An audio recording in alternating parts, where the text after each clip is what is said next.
அண்ணாமலை பாஜகவும் பாஜக அண்ணாமலையும் திட்டிக் கொண்டு விஜய்க்கு வாய்ப்பு கொடுத்து இருக்கிறார்கள். ஸோ ஜாதி மதம் பார்ப்பதற்கு பெயர் செக்யூலர் பாலிடிக்ஸ் எனும் சாக்கடைத்தனம்.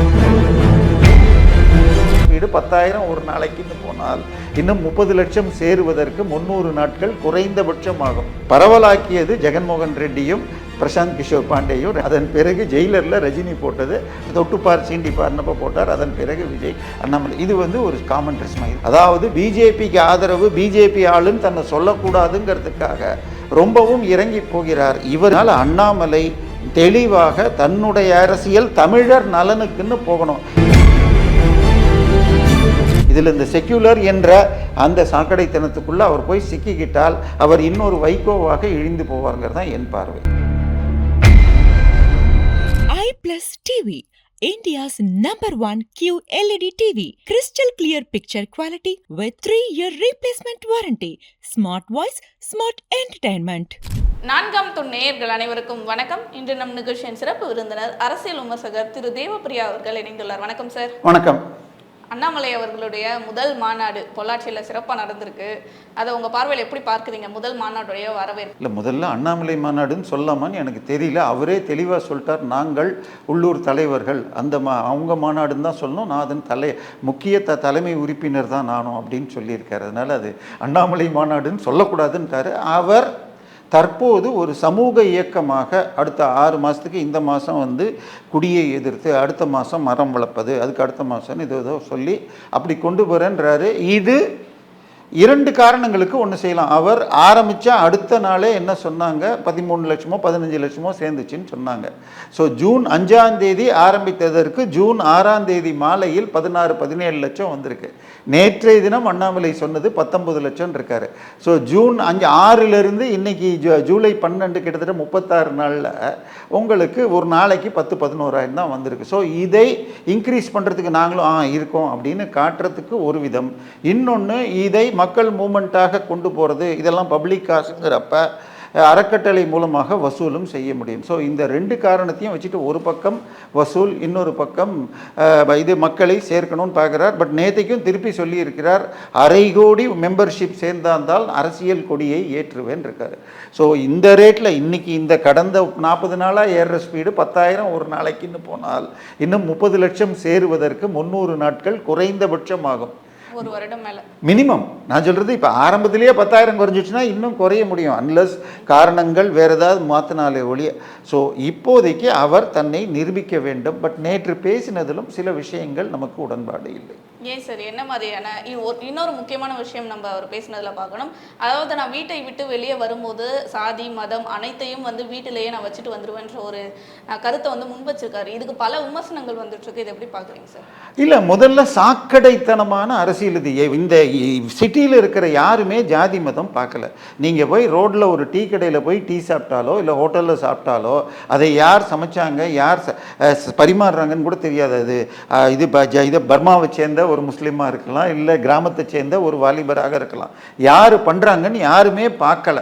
ஆனால் சீட்டு கொடுக்குறப்ப எல்லா அரசியல் கட்சியும் தாவேக்கால் அது எப்படிமா தெளிவாக மயிலாப்பூர்லேயும் ஸ்ரீரங்கத்தில் மாத்திரம் பிராமணர்கள், தூத்துக்குடி கன்னியாகுமரியில் மாத்திரம் நாடார் கிறிஸ்தவர்கள், வெள்ளாள கிறிஸ்தவர்கள் இருக்கிற இடமா தேர்ந்தெடுத்து போய் திருச்சி கிழக்கில் போய் விஜய் நின்னார். அது வரைக்கும் தன்னை விஜய்னு சொல்லிக்கிட்டவர் ஜோசப் விஜய்னு மாற்றிக்கிட்டார். ஸோ ஜாதி மதம் பார்ப்பதற்கு பெயர் செக்யூலர் பாலிடிக்ஸ் எனும் சாக்கடைத்தனம்.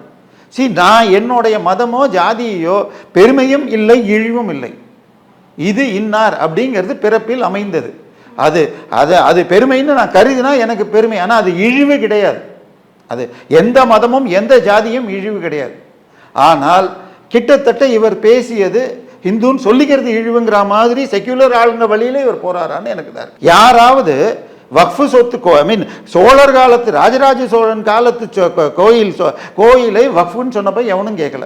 எப்படிரா 1250 கட்டின கோயிலை 1500 முகலாயர் ஆட்சியில் எப்படிரா போக முடியும்? கோயிலுக்கு ஒரு நிலம் கொடுக்கப்பட்டு விட்டால் சூரிய சந்திரன் உடை மாற்ற முடியாது, அதை யாருக்கும் கொடுக்க முடியாது. இதை கேட்கல. இதே நேற்றைக்கு கரூரில் உட்காந்துட்டு இனாம் லேண்டை மாற்றுறதுக்கு ஆதரவு தெரிகிறார். இவருடைய செயல்பாடுகள் அவர் ஒன்னொன்னையும் அதன் அடிப்படையில் தான் விமர்சிக்கணும். சரி, அவர் அண்ணாமலை மிக திறமையான நல்ல அறிவாளி, ஒரு செயலில் இறங்கினால் தன்னை முழுமையாக இறக்கி கொண்டு உழைப்பார். நம்மளாம் எப்படா 5 மணி 6 மணி ஆகும் 7 மணி ஆகும் வீட்டுக்கு போகலான்னு பார்ப்போம். ஆனால் 2 வருஷம் அவர் தலைமையில் இருந்தபோது என் குழந்தை பொண்ணுங்களையே பார்க்கல, போய் ஒரு வாரம் அவங்களோட இருக்கேன்னு நடுவில் ரெஸ்ட் எடுத்தார். அந்த அளவுக்கு கடுமையான உழைப்பாளி. இப்போ நம்மளை அரசியலை கேட்டால் சொல்லலாம், 1-2 விஷயம் சொல்லலாம்.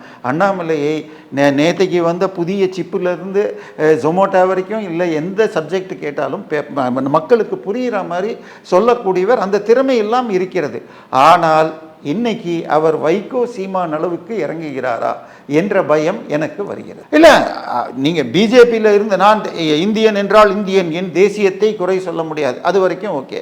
அதுக்கப்புறம் தமிழ்ங்கிற பாலிடிக்ஸால் 90% டைம் முட்டு கொடுத்தேன் அப்படின்னு அன்றைக்கி சொன்னார்.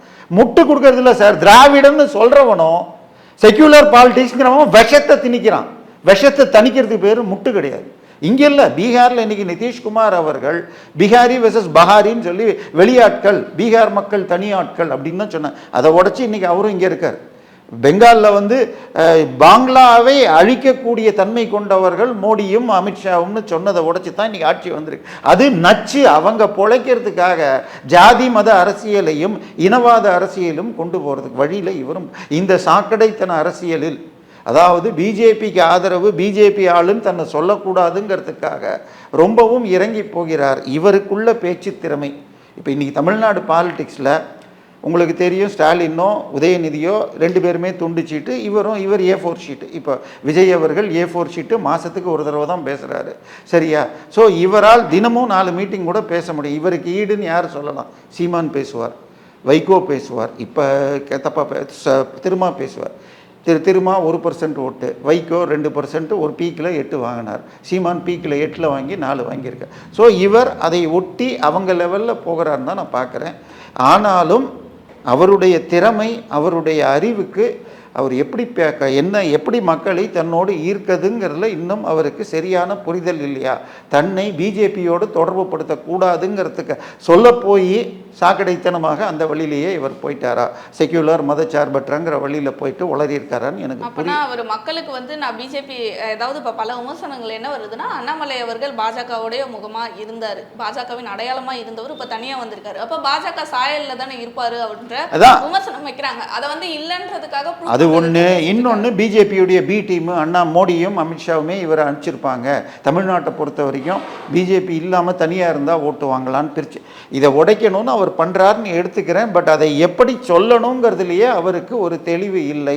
நான் தான் திருப்பி சொல்கிறேன், சங்க இலக்கியங்கள்லேருந்து தமிழ்நாடுடைய கல்ச்சுரல் பவுண்டரின்னு சொன்னால் வடக்கில் இமயமலை, தெற்கில் குமரிமுனை, 2 பக்கமும் கடல் தான் இருக்குது. ஸோ உட்கார்ந்து சங்க இலக்கியத்தில் உட்காண்டு காதலி பிரிஞ்சு போன காதல் நினச்சி துயரமாக இருக்கான்னு தோழி சமாதானப்படுத்துகிறப்ப அவள் சொல்கிறா, காசியில் அங்கே போய் செத்தா மோட்சம் கிடைக்குன்னு எவனோ போய் ரோட்டில் படுத்து கிடப்பான், அதை பார்த்து உள்ளூர் மக்கள் வருந்துவாங்க. அது மாதிரி ஏன் அந்த ஆளை பற்றி, என்னை பற்றி கவலைப்படாமல் ஓடினவனை பற்றி பேசுகிறேன்னு காசி கலாச்சாரத்தை சங்க இலக்கியத்தில் பாட்டாக இருக்குது. ஸோ இப்படி ஒரு ஒற்றுமையை காட்டும் தமிழர் பண்பாட்டில் இருந்துக்கிட்டு நான் வீட்டை விட்டு வெளியில் வந்துட்டா எனக்கு இது கிடையாதுன்னு சொல்வதெல்லாம் அந்த திட்டமிட்டு அந்நிய மதமாற்ற சக்திகள் அவர்களுடைய கைக்கூலிகளான கம்யூனிசம், திராவிடம், தமிழ் தேசியம் வழியில் இவரும் போய் மாட்டிக்கிறார். இதிலிருந்து வெளியில் வரணும். இவருடைய திறமை மேல் எனக்கு கொஞ்சம் கூட சந்தேகம் கிடையாது. பட் இப்போ தன்னை பிஜேபியிலேருந்து தனிமைப்படுத்தி கொள்ள இந்த சாக்கடை கும்பல் வழியில் அவரும் போகிறார். ஆனால் இன்னொரு விஷயம் நம்ம பார்க்கணும் சார், நேற்று அவர் பேசும்போது பார்த்துருப்போம், தாவேக்கா ஆட்சியை பற்றி பேசும்போதும் அந்த அரசியல் பக்குவமானது அண்ணாமலை அவர்களிடம் தெரிஞ்சது. அதாவது நம்ம என்னதான் அவங்களுக்கு ஒரு டைமிங் பீரியட் இருக்குது, எல்லாரும் முதல் முறையாக அமைச்சராக இருக்காங்க, அவங்கள நம்ம தட்டி எழுப்பணுமே தவிர அவங்கள தட்டி கீழே உட்கார வைக்கக்கூடாது மற்ற கட்சியினர் மாதிரி அப்படின்ற ஒரு கருத்தை சொல்லியிருக்காரு. இது அரசியல் பக்குவத்தை வெளிப்படுத்துறது இல்லையா? ஏமா, நான் தான் சொல்லிட்டேன்ல, உங்களுக்கு பிடிச்சா பக்குவங்களாம். அதே நேரத்தில் எதுலெல்லாம் டைம் கொடுக்கணும். சட்டம் ஒழுங்கு உங்கள் வீட்டுக்குள்ளே இருக்கிற எவனோ அடித்தா நீங்கள் பொறுக்க முடியுமா? இன்னும் அவர் 2 மாதம் ஆச்சுன்னு சொல்லிட்டு இவரே சில விஷயங்களில் விமர்சனம் செய்தார். அதே நேரத்தில் வைத்தியலிங்கம் என்ற அமைச்சர் திமுகவில் சேர்ந்தவுடன் அவருடைய இதை க்ளோஸ் பண்ணார் ஸ்டாலின்கிறத இன்னைக்கு வரைக்கும் விமர்சனம் பண்ணல. ஸோ ஊழலை எதிர்த்து பேசினா, ஆளுங்கட்சியை எதிர்த்து பேசினா தான் அரசியல்ங்கிறது இருந்தாலும் தமிழகத்தை பொறுத்த வரைக்கும் கிட்டத்தட்ட 60 வருடங்களாக திராவிடம் என்ற தமிழர் விரோத பாசிச சக்திகள், அதனுடைய கண்டினியூட்டி தான் விஜய். ஸோ இதை முழுமையாக விமர்சனம் பண்ணணும். ஸோ ஒவ்வொருவரும் பல 100 கோடிகள் சொத்து சேர்த்து வச்சுருக்காங்க. ஒன்றும் இல்லைன்னு பார்த்தால் முந்தா நேற்றுக்கு இதை அண்ணாமலையும் கமெண்ட் அடிச்சிருந்தார். அதாவது 650 சீட்டு கவர்மெண்ட் காலேஜ் மெடிக்கல் சீட்டு போயிடுச்சு. ஏன்னு கேட்டால் 3 காலேஜ் நிகர்நிலை பல்கலைக்கழகம் ஆயிடுச்சான். அது யாருக்கு அந்த 3 காலேஜ்னா 2 காலேஜ் கிட்னி திருட்டு புகழ் தனலட்சுமி சீனிவாசன், இன்னொன்று நான் முன்னாள் சட்ட அமைச்சர் ரகுபதி. இது அது அவருதுன்னே எனக்கே தெரியாது அன்றைக்கி வர வரைக்கும். சரியா? ஸோ இப்போ நிகர்நிலை பல்கலைக்கழகம் ஆச்சுன்னா ஏங்க அவங்க தமிழனுக்கு சீட்டு கொடுக்க வேண்டான்னு அர்த்தமா? 85% சீட்டு தமிழர்களுக்கு கொடுக்கணும் நீட்டு படி. சிஎம்சி கொடுக்க மாட்டேன்னு சொன்னப்போ வழக்கு போட்டு ஐபிஎஸ் ஜெயிச்சார். அதே வழக்கே அடுத்த வருஷம் திமுகவும் செஞ்சுது. அப்போ சிஎம்சிக்கு இல்லாத தனி உரிமை இவங்களுக்கு என்னன்னு எனக்கு தெரியல. இப்படிப்பட்ட உரிமைகள் தடுக்க வேணும். அதனால் அண்ணாமலை தெளிவாக தன்னுடைய அரசியல் தமிழர் நலனுக்குன்னு போகணும். இதில் இந்த செக்யூலர் என்ற அந்த சாக்கடைத்தனத்துக்குள்ளே அவர் போய் சிக்கிக்கிட்டால் அவர் இன்னொரு வைகோவாக இழிந்து போவாருங்கிறது தான் என் பார்வை. இறுதியாக ஒரு கேள்வி சார், இப்போ அண்ணாமலை அவர்களுடைய நேற்றைய மாநாடு எந்த அளவுக்கு ஒரு தாக்கத்தை ஏற்படுத்தியிருக்கு இந்த அரசியல் கட்சிகளுக்கிடையே? அரசியல் கட்சியில் இருக்காது, சேனல்களில் போட்டவங்களுக்கெல்லாம் ஒரு 10,000 20,000 வியூ போயிருக்கும். அதை தாண்டி பெருசாக ஒரு நாளைக்கு தாண்டி இருக்காது. ஓகே, இதை இன்னும் கொஞ்சம் தெளிவாக பார்க்கணுன்னு சொன்னால் அடுத்த சில நாட்களில், அதாவது முதல் 3 நாளில் 15 லட்சம் 17-18 லட்சம் சேர்ந்தது. அடுத்த 30 நாளில் 10,000 ஒரு நாளைக்கு. இப்போ இந்த வரும் நாட்களில் அது 10லேருந்து 10, 12, 15ன்னு போகுதா, இல்லை 10லேயே இருக்கா, டெய்லி 50,000 மாறுதா? அப்படி மாறி இருந்தால் வேணால் இம்பேக்ட் தெரியலாமே தவிர மற்றபடி இது ஒரு நாள் செய்தியை தாண்டி ஒன்றும் இல்லை மாதிரி. ஆனால் இப்போ திமுக தான் தாவேக்கு ஆளும் கட்சியை கேள்வி கேட்கும் இடத்துல இருக்குது. அதற்கடுத்து அதிமுக இருப்பு. இப்போ 3ஆவதாக ஒருத்தர் அண்ணாமலை என்ற ஒருவர் வருகிறார்ன்றப்ப இங்கே அழுத்தம்ன்றது இன்னும் அதிகரிக்குதுல்ல இப்போ ஆளும் கட்சிக்கு?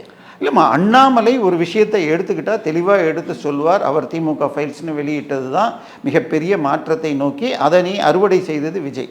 ஆனால் இன்னைக்கு அவர் என்ன பண்ண போகிறார்? அவர் அதாவது ஒரு பக்கம் இந்த எலெக்ஷனில் 2026 தேர்தலில் உதயசூரியனில் திமுக வாங்கினது 24%. அதில் 6 எம்எல்ஏக்கள் மற்ற கட்சியை சேர்ந்தவங்க. அப்போ திமுக தனியாக வாங்கினது 20க்கு போயிடுச்சு. அதிமுக மொத்தம் 21, அதுலேயும் மற்ற கட்சிக்காரங்க.